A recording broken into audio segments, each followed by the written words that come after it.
Welcome into the weekly game preview brought to you by Wise Markets as we get you set for Penn State and Maryland. I'm your host, Mitch Gerber, and coming up on today's preview show, we'll hear from head coach James Franklin as he addresses the local media. We'll go one-on-one with stud defensive end number 17, Arnold Ebiketie, and then we'll preview this matchup between Penn State and Maryland. You saw there just a moment ago head coach James Franklin where he will address the media here in a couple of seconds as Penn State just wrapped up Wednesday's practice as he will address the local media just as he does every single Wednesday, and sure he will have plenty to say there. There's the 3-box right there. You're seeing a live look at Happy Valley, and you're also seeing a live look at where head coach James Franklin will address the media here, and just on time, just on cue, if you will. Head coach James Franklin walks up to the podium, and he will address the media here in a couple of seconds. Game time information for this weekend, a 3:30 kick. And if you aren't going to be over in Maryland, it'll be on FS1, or as always, you can listen to Steve Jones and company on the Penn State Sports Network. All right, let's head on over to head coach James Franklin as he addresses the local media. What's up, guys? How you doing? James, we got Devon and Keziah today. Were you able to talk about how each of those two have progressed during their time on campus, and specifically these last few weeks? Yeah, Keziah, obviously very talented, been excited about him, really since we signed him, and thought he was going to be more of in a backup rotational role this year. And felt like he was going to really grow as the season went on. Obviously, he's been forced into a different scenario now, and I thought he's playing pretty well. So did the defensive coaches. So I think as he continues to gain more experience and more confidence, he's a twitchy guy, that's got the size that really you want at that position. It's hard to find, and we've been really pleased with him. And Devon, obviously a year older, has obviously been in the program a little bit longer, has got a little bit better understanding of how and why we do things. But another really talented guy, both out of Maryland, McDonough High School and DeMatha. I think both of them have a bright future. But obviously, the scenario's changed from the beginning of the year to now, what their role and our expectations are going to be of them. James, you talked a little bit about your Maryland roots yesterday. What kind of role does roots play in your success recruiting the state, and why is that the important state for you guys that's throughout California? Yeah, for us, obviously the region is really important, and whether you're hiring coaches that have connections in a region, whether it may be New Jersey or whether it's Maryland or Virginia like Dex, those things are important because relationships, right? So a bunch of high school coaches that I've known for a long time. AK is a perfect example. I've known his high school coach for 20 years. Deej has known his high school coach for 20 years. And there's trust there. And I think it's like anything else, right? You send your kid there and he's treated well and fairly and gets a great education and gets better at football, then it's a win-win for everybody. So obviously spending 8 years in that state. And, when I was in that state, I recruited, good portions of the state. So I got good familiarity. And that goes a long ways. And then even kind of when I was at other places, we still kept kind of going back there and recruiting. So a lot of good friendships, a lot of good relationships, and those things are important on the recruiting trail.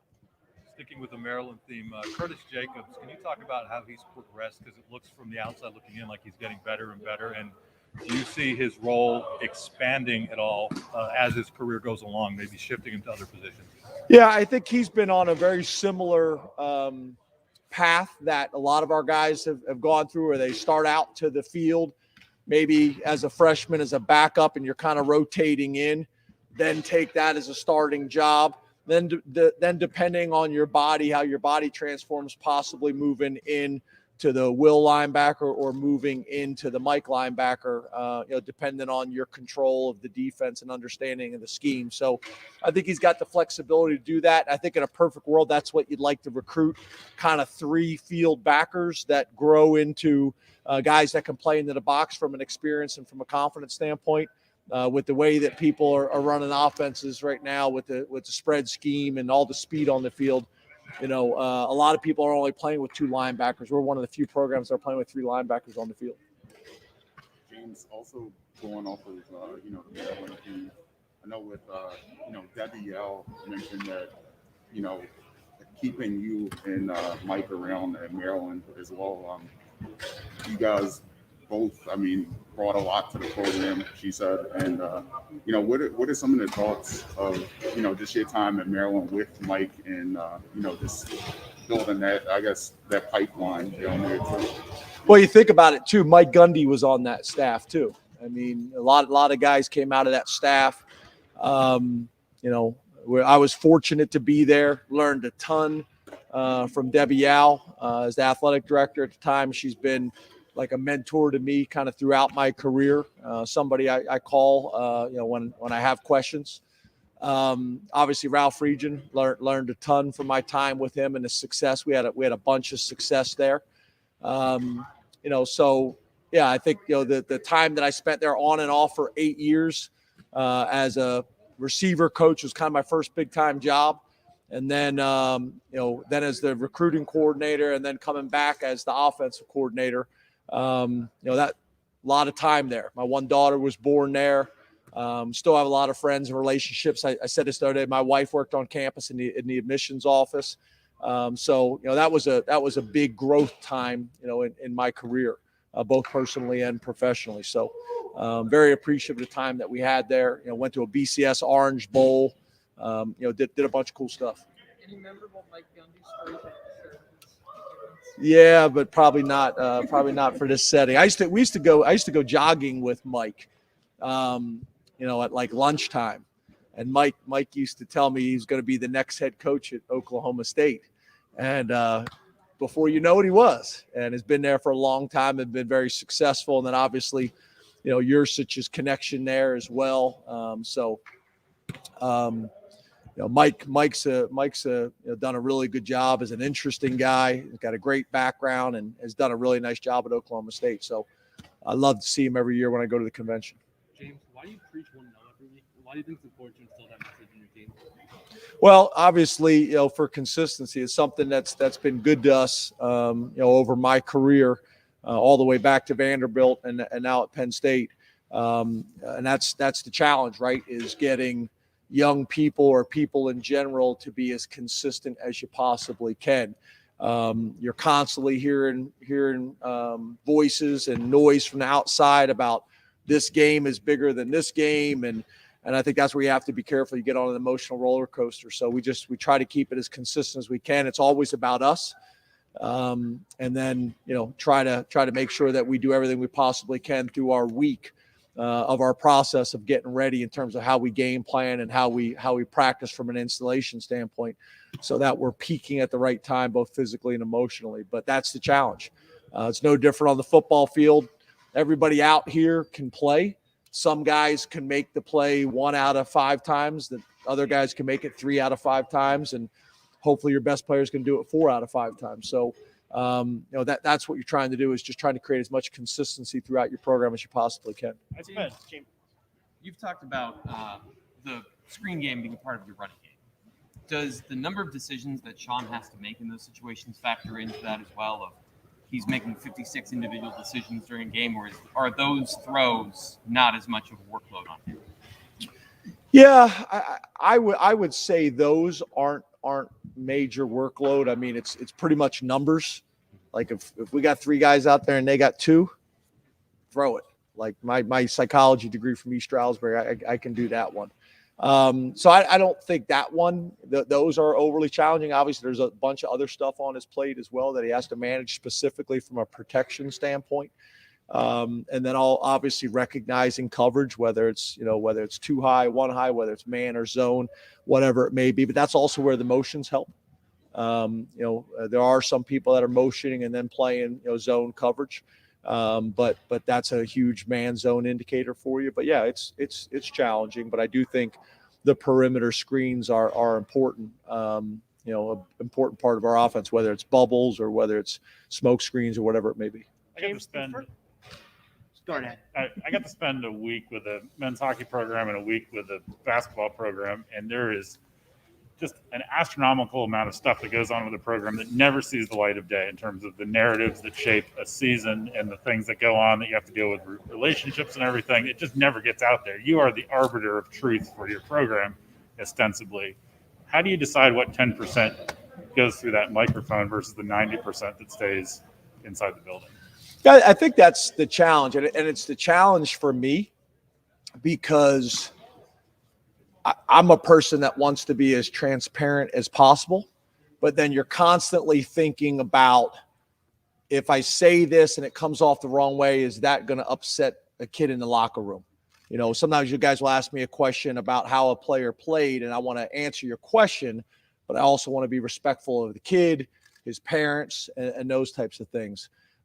It may be about, it may be other tough questions that you guys are asking me, and I want to make sure that I'm saying it in a way that's going to represent the university and the administration the right way, how they want information presented. So I think that's the hard part when you're in this position, is you want to be as truthful and transparent as you possibly can, but you also want to be respectful of all these groups that you work with and for.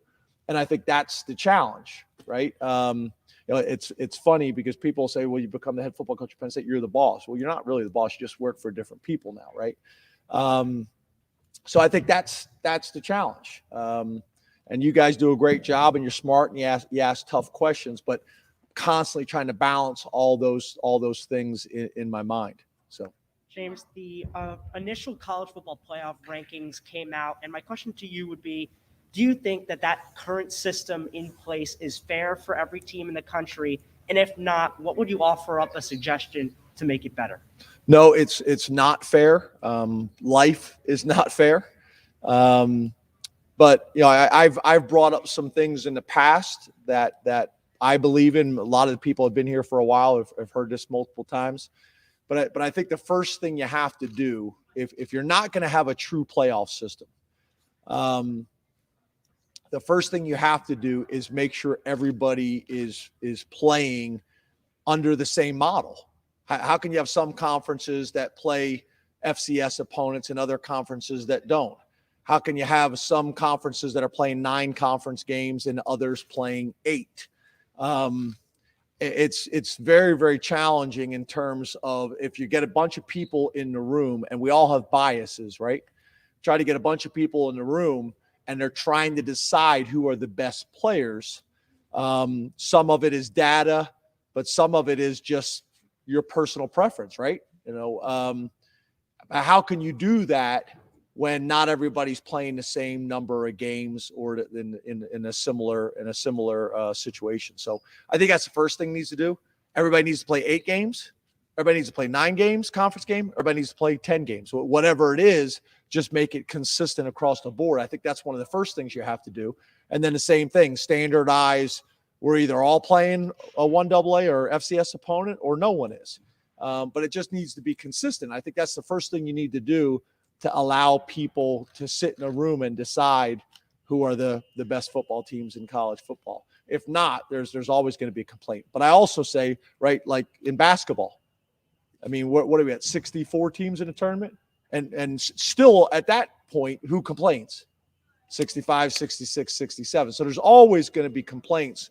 But I do think that has to happen for it to even make any sense for people. James, what do you do when your identity for what you want to be in a season doesn't work out, either through injury or guys that are working at it to make that work? What do you do in those moments when you want to be one thing and you can't be? So how do you navigate that? Well, I think that's always the case, right? I don't think in any situation you have this vision of what you want to be before the year starts in any walk of life, let alone football. And it turns out exactly as that picture, as you thought it would be. You have to adjust and you have to navigate. and you have to be flexible. And whether that is scheme or whether that is personnel, at the end of the day, no one cares. You just got to find a way to get it done, and you got to adjust, and you have to plan for some of these things. So that's the challenge. There's a bunch of moving parts. But I think that's where it starts, is you can't sit here and say, okay, I got this vision and it better fit this vision exactly how I saw it. And if not, it's not going to work. You're constantly have to be adjusting and making changes and being flexible and willing to change. Thank you, Coach. Thanks, guys. Thanks. Have a great day. See you Saturday. That's head coach James Franklin addressing the local media following Wednesday's practice here in State College. Arnold Ebiketie will join us here momentarily as we now welcome in Steve Jones, the second member of our broadcast team. All right, come on in here, AK. Arnold Ebiketie having an outstanding outstanding season thus far for Penn State football. Yeah, definitely did. I just want to make sure. All right, AK, so Coach Franklin said the word consistency and how that's a theme within this program on a day in and day out basis. How have you adapted that to your daily routine? I would say the main thing, being consistent. You just want to make sure you come out here every day, practice, bring the same level of intensity. I mean, every time you step on the field, you want to be consistent in practice. You want to be consistent in the game, because whatever you do at practice, that's the same type of person you're going to be in the game. So if you practice some of the plays that you want to make in the game, I mean, the rest is just going to happen. AK, when you came here, you wanted to test yourself at the highest collegiate level. Now that you've gone through 8 of these games, what have you learned from the tests at this level? Well, I learned it's definitely a different level. I mean, it's more competitive, it's more physical, and I think I did a pretty good job preparing myself from the off season, going all the way back to winter workout, summer workout, and training camp. And I think it just goes back to me practicing with those guys out there every day. I think we compete every day, and we get everybody better. Let me tell you what I learned about you. You're a really good player. Appreciate that. What's been the biggest surprise for you? Well, I would say the biggest surprise coming to Penn State was just seeing how good everybody else was around me, and just trying to feed off their energy and try to live up and kind of play up to their level. So having them around me definitely brought my game to a high level. Is there a player or players that push you on this team that make you better? There's a lot of players that pushes me. If you talk about on the defensive side of the ball, you have Jesse, you have Brisker, you have Congo pushes me a lot. We have PJ Mustafa. So just a lot of guys. We're a family, and we just try every day to push each other to give the best of our abilities. You were saying right before you came on here, you grew up about 20 minutes from where you're going to take the field this Saturday. How special is that going to be? I mean, special. When I was at Temple, we played in my redshirt freshman year, and I haven't been back there since. I actually didn't play because I got hurt right before the game, so it's pretty special for me to go back there and play in front of the home crowd. I have a lot of family members that's going to be at the game, so it's definitely special. All right, so how many tickets might you have out? All right, and what kind of negotiating takes place to make sure you have enough? I mean, right now I have a couple, and I'm definitely looking for some more. I'm definitely out there in the locker room hunting to get some more tickets. A couple? You have more than a couple. About more than a couple. Yeah. There you go. Definitely need some more. That's defensive end Arnold Ebiketie joining us here on the weekly preview show. AK, appreciate your time. Thank you. Best in the business right here. Appreciate it. An outstanding season thus far for number 17 as he will go back home this weekend, just about 20 minutes away from where Penn State will take the field on Saturday. All right, Steve, this matchup between Penn State and Maryland, what should fans expect and watch for in this matchup? That guy. He's one of them. All right, it's going to be important, even when they go quick game, to get pressure on Talia Tagovailoa. Simple as that. You got to make him make decisions before he wants to. You got to make sure that you have a good feel for where number 5 is. That's where Kim Jarrett, who's a really good player, no getting around. There's Fatamu, the backup tailback, who's playing a lot more lately. You see they used him out of the backfield there. deep pass down the sideline. There's Jarrett right there, just to hone in right away. And again, he makes good decisions. He started off the season really well, Tagovailoa. And when he did, right, he was on a hot streak. He got to the middle of the season, and he threw interceptions. Last 2 games, he has not thrown an interception, so he's got himself back to a good rhythm. And you're talking about 419 yards last week against Indiana, which is a career high for him. And on the flip side of the ball, obviously Penn State coming off that loss against Ohio State, and I know that this program is not for moral victories, but they did a lot of good things in that contest. So what are you looking for Penn State this weekend? Well, I think you see a team, I think, come out and play well with a lot of fire out there, because you know what? They walked out of there saying, you know what? We can go toe-to-toe with anybody. Now, so no moral victory. They want to go out. They need to win it. You got a lot of guys in this team from the state of Maryland, for one thing. You know, we just talked to AK about him going back home. He's not the only one. There's a bunch of guys that fall into that category. Sean played tremendously well last week, and so did the wide receivers played well. Everybody talks about the running game. Get enough of a running game, and to make a difference. And here's another part too: the physicality with which Penn State played on both sides of the ball was really important, and that's going to play a big role in this game. And then defensively, look, you got to make sure that you do what you can to make Maryland one-dimensional. You know, and if that means Tagovailoa throwing the ball, all right, let Talia throw the football. But guess what? Penn State's secondary has been dynamic, and I think Ohio State would be one of the first to tell you that's a pretty good secondary back there. Penn State, Maryland, this Saturday at 3:30 p.m. Eastern Time on FS1, or as always, you can listen to Steve Jones, Jack Ham, and company on the Penn State Sports Network. Now, don't forget to join us for the Unrivaled pregame show right around the 1 o'clock hour, as we'll be live from inside the stadium. We'll have exclusive interviews. We'll have team coverage of the team arrival and much more, just as we do every single Saturday. Once again, that is 1 p.m. Eastern Time. Final thoughts, Steve? Well, I'll save the clear bag policy for next week. It feels like it's been a while since Penn State's been inside Beaver Stadium. Really important to go out, get a win, and get that feeling back again. And that's what everybody around here is looking for. Let's get that feeling back. Until Saturday, Penn State and Maryland at 3:30 p.m. Eastern Time, FS1, or the Penn State Sports Network. We'll see you for the Unrivaled pregame show at 1 p.m.